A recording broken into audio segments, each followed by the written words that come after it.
Video released by the Israeli army showed Israeli troops the army said were operating in the West Bank area of Jenin in an operation they said was aimed at thwarting militant groups planning attacks on Israeli civilians. Israeli troops are seen traveling in a vehicle, walking inside buildings and in residential streets at nighttime. The video was released hours after Israeli forces pulled out of the Palestinian city of Jenin, following one of the biggest security operations in the occupied West Bank in months, which involved hundreds of troops and police backed by helicopters and drones entering all areas of the city and the adjacent refugee camp as well as surrounding villages. The army said troops had killed 14 militant fighters during the operation, including the local commander of Hamas in Jenin.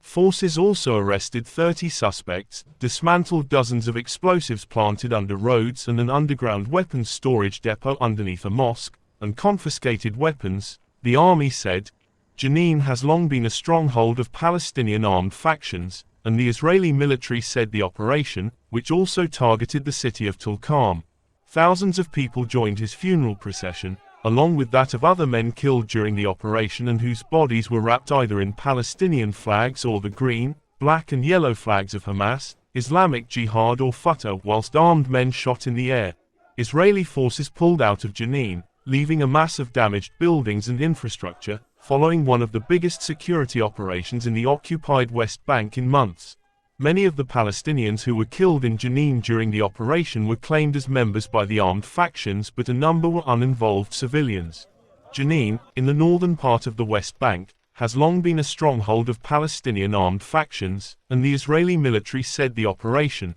which also targeted the city of Tulkarm,